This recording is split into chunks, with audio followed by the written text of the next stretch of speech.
Good afternoon. Yeah, right then. Um, okay, the three most important elements of photography, or what a photograph is light, moment, and composition. So, might as well start off at number one, Anna. Light. I'll talk loads about light in the kind of the next year, but you've got to start somewhere, haven't you? So I've just been looking for my light meter that I paid like £110 for, like, I don't know, 10 years ago or something. And I've probably used it a handful of times. And yeah, I can't even find it now. So that's how often I use it. So how do I find light? And do you need an expensive meter? The answer is obviously no. Right. The best light meter you can ever buy, this here, right? All you do is you just move your hand around and you see how the light falls on your hand. So if I was in my room now, it's like I can see that's kind of dull light. Nothing's really happening. But then if I kind of go round, oh, the light starts to get interesting. Can you see like how the light is falling kind of from there, and it's opening up, the shadows are opening up. And that's what I'm looking for. I'm looking for interesting light. If I'm photographing a person, like every person is different.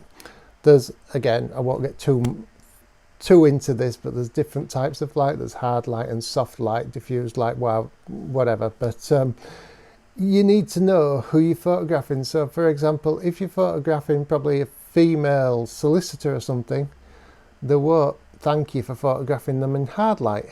Whereas if you're photographing a graphic designer, then you probably get away with it because they probably want something creative, right? So yeah, if you just kind of follow your hand around, like the light starts there, and then it's getting nicer and nicer and nicer, and then it kind of like the shadows are coming back kind of there. But if I kind of turn my hand like that, I can see that's beautiful light. So I know if I put a subject there, that's I'm on a winner.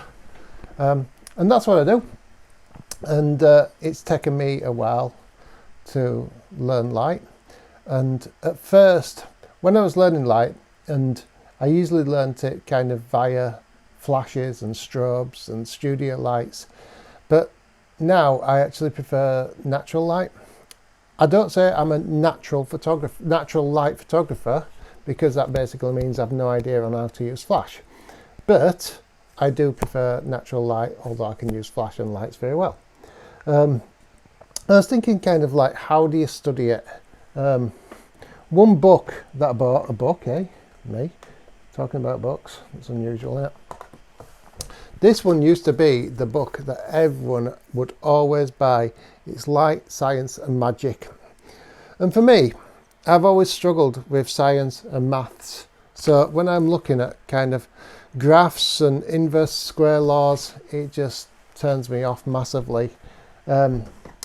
Then I kind of found a guy called Joe McNally, who's like an amazing kind of photographer. He's like shoot for National Geographic, but he's got some amazing stuff. So I've kind of got Sketching Light, and I've got the Hot Shoe Diaries, and I've got The Moment It Clicks, and I've read all them. So you learn lots about that, but it's mainly on how to use light flashes. And then you can look at a landscape photographer, because landscape photographers are masters of light, aren't they? Or supposedly. This is Joe. No, well, this is a bit of everyone actually. I thought it was just Joe Cornish, but it isn't. It's people like Charlie Waite and David Ward and Eddie Ephraim Williams. Don't know who he is, but yeah, this is the working the light and landscape photography masterclass. But if you are looking for the ultimate book on light and how to use it in colour, then this is the Bible. This here. This is The Suffering of Light by Alex Webb. And it's pretty much the street photographer's Bible.